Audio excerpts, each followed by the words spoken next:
Bonjour et bienvenue dans cet atelier consacré à Entity Framework et aux outils de mappage de base de données. Je suis Denis Voituron, je suis architecte, logiciel principal auprès de la société Onirix. C'est une société qui est de consultance belge, spécialisée en développement applicatif, tant dans le domaine .NET qu'en Java, en termes de langage notamment. Et je suis également le fondateur du podcast DevApps, qui est dédié à l'architecture et aux technologies Microsoft. Et vous pouvez nous retrouver, parce que je fais ça avec des amis, chaque mois sur devaps.ms, et vous aurez ainsi la joie de nous entendre avec en général un invité. Mais le sujet du jour aujourd'hui, c'est donc consacré à Entity Framework et de voir est-ce que c'est le bon outil, est-ce qu'il y a d'autres outils de mappage de base de données qui existent, et si oui, quels sont les avantages et inconvénients de chacun. Déjà, la première chose, c'est souvent la question qu'on me pose quand on démarre un nouveau projet, c'est faut-il utiliser Entity Framework? Alors, généralement, ma réponse part plutôt vers le non. Maintenant, les vrais développeurs sont souvent contre moi, vont souvent me dire que je fais des erreurs. Les administrateurs de base de données, par contre, eux, vont m'acclamer en général parce que pour eux, c'est nettement mieux d'écrire des requêtes SQL. Mais il y a entre les deux évidemment beaucoup de nuances de savoir est-ce qu'on part sur l'un ou l'autre choix en termes technologiques. Mais parlons brièvement de ce qui pourrait entrer dans ces différents choix. Alors d'abord, sachez qu'il n'y a pas une seule bonne réponse pour développer. Chaque situation, chaque projet, souvent chaque équipe va être unique. Si le code était aussi normatif qu'on pourrait le laisser entendre, évidemment nous n'aurions pas besoin de développeurs, on pourrait simplement demander à une intelligence artificielle d'écrire le code pour nous. C'est évidemment pas toujours le cas, et donc heureusement encore pour nous, les développeurs vont pouvoir intervenir. Mais donc quels sont les critères d'utilisation d'Entity Framework, enfin du moins quels sont les critères que moi j'utilise en général vis-à-vis des clients? Premier critère, c'est souvent par rapport à l'utilisation. La facilité ou la complexité d'utilisation d'un outil, d'un toolkit, ça va évidemment dépendre de l'environnement, de l'équipe qui va utiliser cet environnement de travail, donc dans ce cas-ci par exemple d'utiliser Entity Framework. Deuxième critère souvent que je mets en avant, c'est est-ce que l'équipe sait comment diagnostiquer des problèmes lorsque Entity Framework par exemple aura un problème, lorsque votre application de mappage objet aura des problèmes, ou de manière générale lorsque votre logiciel aura des problèmes. Quelle est la simplicité, la facilité, et est-ce que votre équipe maîtrise les différents outils pour pouvoir analyser ces différents problèmes dans votre couche logicielle? Troisième point que je mets souvent en avant, c'est est-ce que votre équipe sait facilement diagnostiquer les requêtes d'Entity Framework, notamment pour déterminer les problèmes éventuels de performance et les corriger en cas de problème éventuel.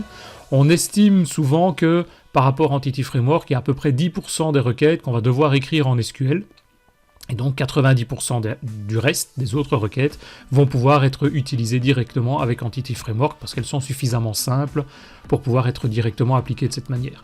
Par contre, dans les 10% qui restent, là on va devoir passer par le langage SQL qui est quand même au niveau gestion de base de données relationnelle ce qu'il y a de plus efficace et de plus performant. Quatrième point qu'on va souvent, et que je vais souvent moi essayer de mettre en avant, essayer de déterminer, c'est est-ce que l'équipe va pouvoir comprendre suffisamment comment et quel est le code généré par Entity Framework. Comment ce framework, Entity Framework, va pouvoir nous injecter du code, va pouvoir exécuter ce code, et est-ce qu'on va avoir les équipes suffisamment à même de pouvoir maîtriser un petit peu cette manière de générer, d'analyser ce code généré, pour pouvoir intervenir encore une fois, ou pouvoir l'adapter lorsque le code va évoluer au fur et à mesure du temps. Et dernier critère, c'est souvent plus un critère de sécurité, c'est est-ce que votre équipe dans ce cadre-là sait également comment faire pour protéger ses identifiants d'accès, la notion de cryptage éventuelle, ou stocker ces informations d'identifiants sur la machine, sur le serveur. Lorsqu'on parle d'applications web, c'est souvent beaucoup plus facile parce que là tout est centralisé sur le serveur. Si on parle d'applications desktop, d'applications clientes, il peut exister différentes manières de pouvoir accéder à cet espace. Alors Entity Framework, vous le connaissez probablement, sa simplicité de création de requêtes, où on n'a plus besoin entre guillemets de maîtriser le langage SQL. Alors pourquoi s'intéresse-t-on à d'autres types de toolkits, notamment un des plus fréquemment utilisés à l'heure actuelle lorsqu'on n'utilise pas Entity Framework, c'est Dapper au niveau .NET, qui donne un ensemble de méthodes d'extension basées sur l'interface IDB Connection, ce qui lui donne une grande ouverture. Donc Dapper, c'est quoi? c'est ce qu'on appelle un ORM, c'est-à-dire un Object Relational Mapping pour la plateforme Microsoft.NET. Donc il fournit des outils qui vont permettre de convertir facilement des bases de données relationnelles, des données, des structures de table, en modèles orientés objets, ce qu'on va évidemment utiliser majoritairement en C# ou en .NET. Donc son but principal, ça va être de soulager le développeur d'une partie importante des tâches de programmation, liées notamment à la persistance des données relationnelles. Et de plus, Dapper, c'est un logiciel libre, développé par les équipes de Stack Overflow. Stack Overflow, c'est un des sites les plus utilisés lorsqu'on travaille dans le monde du développement. C'est le fameux site internet sur lequel on retrouve des millions d'utilisateurs chaque jour qui se connectent, des millions d'internautes. Et donc évidemment, ils avaient besoin d'avoir des outils très performants. Et entre autres, on retrouve notamment, il y en a d'autres, mais entre autres critères importants de Dapper, c'est d'abord sa rapidité, ses performances. On est très très proche de l'exécution même d'une requête SQL. On a très peu de manipulation de données lorsqu'on récupère l'information de la DB. Et évidemment, l'objectif, c'est de réduire les lignes de code. Donc on voit ici un petit exemple. On a, en termes de simplicité d'utilisation, on ne peut pas faire plus simple. On a 4 méthodes, qui sont donc des méthodes d'extension de SQL Connection ou Oracle Connection. Une méthode query, qui permet, comme on le voit sur l'exemple ici, de récupérer des données et demander directement de récupérer le contenu d'une table, par exemple invoice, de récupérer ce contenu pour venir le placer dans un objet .NET qui s'appelle par exemple également ici invoice.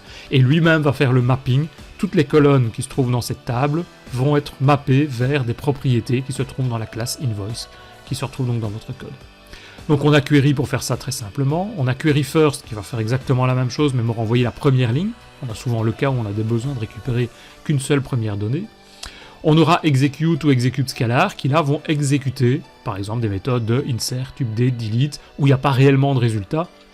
Et execute scalar va permettre de renvoyer le contenu de la première colonne, première donnée. Donc, enfin select count par exemple, on va pouvoir récupérer le nombre d'éléments directement dans une variable de type int dans notre code. Donc ça c'est l'intérêt de Dapper. Alors c'est très joli, très facile à voir ici. Maintenant, si je le mets en correspondance et si on reprend les critères d'utilisation que je vous ai montrés et sur lesquels je me base souvent pour voir un peu est-ce qu'on part sur Entity Framework ou pas par rapport à la connaissance souvent de ce que maîtrise l'équipe, si on prend le premier critère en termes de simplification d'utilisation, Dapper évidemment est très simple puisqu'il n'y a en gros que 4 méthodes à maîtriser. C'est donc du coup beaucoup plus simple que d'utiliser un Entity Framework par exemple. L'inconvénient, c'est qu'il va falloir maîtriser le langage SQL, mais je pense que même Entity Framework, ça n'empêche pas d'utiliser et de maîtriser ce langage SQL également. Et vraiment, on l'a vu que dans 90% des cas où on a besoin de créer des requêtes très simples, en langage SQL, c'est évidemment aussi simple de pouvoir les mettre en place. Faire des selects de colonnes ou des selects avec des jointures, c'est pas très compliqué en langage SQL non plus. Donc en termes d'utilisation, Dapper est à peu près équivalent aussi par rapport à Entity Framework, voire mieux. En termes de problèmes, donc savoir est-ce qu'on peut diagnostiquer facilement des problèmes, il n'y a aucun code généré avec Dapper. Et donc ça donne forcément du coup une simplicité lorsqu'on veut débugger et trouver des problèmes. Il y a très facilement moyen de trouver est-ce que le problème intervient soit dans le code .NET, problème de mapping par exemple, soit si le problème intervient au niveau de la requête SQL, et il suffit de l'exécuter à ce moment-là dans un outil SQL Management Studio par exemple, pour pouvoir l'exécuter et obtenir des résultats en termes de performance ou en termes de validité de données. Donc c'est assez simple également. En termes de performance, il n'y a pas mieux. On est vraiment très proche par rapport aux performances d'SQL, et c'est là où on va intervenir. Souvent quand on a des applications où la base de données va grandir au fur et à mesure du temps, on va pouvoir vraiment affiner, et en SQL, faire une jointure d'une table 1 sur une table 2 ou une jointure de la 2 sur la 1, inverser l'ordre, va avoir une influence sur des grandes tables, ce qui va être évidemment un impact important lorsqu'on fait nos développements, et là où Dapper va pouvoir nous aider, ce qui est complètement ou presque impossible à pouvoir maîtriser de manière simple, en tout cas avec Entity Framework. Quatrième critère dont j'avais parlé, c'était le code généré. Il n'y a pas besoin d'analyser de code généré puisqu'il n'y en a pas avec Dapper. On ne fait que exécuter des requêtes et du code qu'on va nous-mêmes écrire et qui va donc pouvoir nous simplifier la vie. Et en termes de sécurité, là, il n'y a aucune différence par rapport à Entity Framework. Les credentials ou les valeurs pour se connecter, login, mot de passe, vont devoir être positionnées exactement de la même manière dans un fichier de configuration crypté sur un serveur, dans des classes avec des coffres forts éventuellement de credentials si on travaille sur des environnements desktop ou sur des environnements cloud par exemple. Je vais donc maintenant vous parler d'un autre outil similaire à Dapper. Il y a un des éléments dans Dapper, moi, qui me dérange principalement, c'est le fait, si je reviens ici, c'est que ce sont des méthodes d'extension liées. Voilà, ce sont des méthodes d'extension liées à DB Connection. C'est-à-dire on met dans les mains du développeur un SQL Connection, donc la connexion à la base de données. Personnellement, c'est quelque chose que je trouve un peu embêtant, où le développeur a la possibilité lui-même, par exemple, de fermer la connexion, voire d'en cloner une nouvelle, et donc d'influencer le canal de communication. C'est la raison pour laquelle nous, on utilise beaucoup plus souvent un autre projet, un autre toolkit qui s'appelle Database Commons, qui est gratuitement et librement téléchargeable sur l'adresse apps72.com/dbcmd. On trouve là toute la documentation, c'est également un package NuGet. Il est aussi simple que Dapper à utiliser, c'est-à-dire qu'on a non pas des méthodes d'extension, mais un objet simplement à instancier. Donc on fait un new Database Commons, on lui spécifie à ce moment-là la connexion, mais ça permet de centraliser dans un objet factory par exemple, ou un data service, la création de cet objet Database Commons. Et ensuite on a une propriété common text pour spécifier la requête SQL, et 4 méthodes, comme Dapper, execute scalar, execute row, execute table et execute non-query, qui nous permettent d'exécuter la requête SQL et d'obtenir ou pas, scalar, row, table ou non-query, d'obtenir ou pas un résultat directement de la base de données. En termes de performance, on se retrouve avec des projets similaires. On a un peu plus de fonctionnalités dans Database Commons, notamment la gestion des logs est intégrée, on va le voir tout de suite. La gestion des objets avec construction, destruction de l'objet est également gérée. Et donc on se retrouve avec des performances qui sont légèrement supérieures à Dapper, notamment par exemple de 2%. On parle de microsecondes, on est à 80 microsecondes pour Dapper pour faire un execute scalar, et on passe à 81 microsecondes par exemple. On est à peu près une 30-36% d'augmentation de performance si on fait vraiment de la récupération de données, de tables, encore une fois parce qu'on a toute une série de processus existants en plus, mais on est loin devant par rapport à Entity Framework, même la version Core qui a été quand même largement améliorée par rapport à la version .NET classique. On est là à des plus de 200 et 300% d'augmentation de performance si on part sur de l'Entity Framework Core, parce qu'il y a toute la machinerie derrière à devoir mettre en place de conversion de requêtes SQL, d'exécution de requêtes, et puis de mapping de données en termes de résultats. Mais le mieux, c'est peut-être de passer à une petite démo. Je vais vous montrer comment fonctionne un outil de mapping tel que celui-là, tel que Database Commons, et vous allez voir que c'est extrêmement simple à maîtriser. Il n'y a en gros que la requête SQL à écrire, qui sont souvent dans des langages assez simples à comprendre également. Voilà, mais dans l'exemple ici, je viens de créer une simple console qui est encore vierge pour le moment, dans laquelle on va d'abord venir rajouter les packages à Database Commons qui nous intéressent. Donc nous allons faire une recherche sur app72.dev.data, par exemple. On va rajouter un deuxième service qui est la connexion à system.data.sql client. Première chose, ça va être de créer une connexion, on va l'appeler con, une variable con, égale new SQL connection, point virgule, database égale Scott. Donc on va se connecter sur cette base de données, on va ouvrir cette connexion. À la fin, on va ne pas oublier de fermer cette connexion. Une fois qu'on a fait ceci, on a juste besoin d'accéder à notre objet Database Commons. Donc je lui rajoute cette connexion. Et cette connexion, cette commande, je vais simplement lui demander d'aller rechercher des données. Par exemple, select asterisk from ma fameuse table d'employés que je suis en train de prendre ici. Et cette commande, je vais demander de l'exécuter en faisant un execute, dans ce cas-ci par exemple, execute table. Et je voudrais récupérer l'ensemble de ces données dans un objet C# que je dois créer. La liste de mes colonnes empno, ename, job, mgr qui correspondent exactement à mes colonnes de ma table. Et j'ai simplement besoin maintenant de l'exécuter.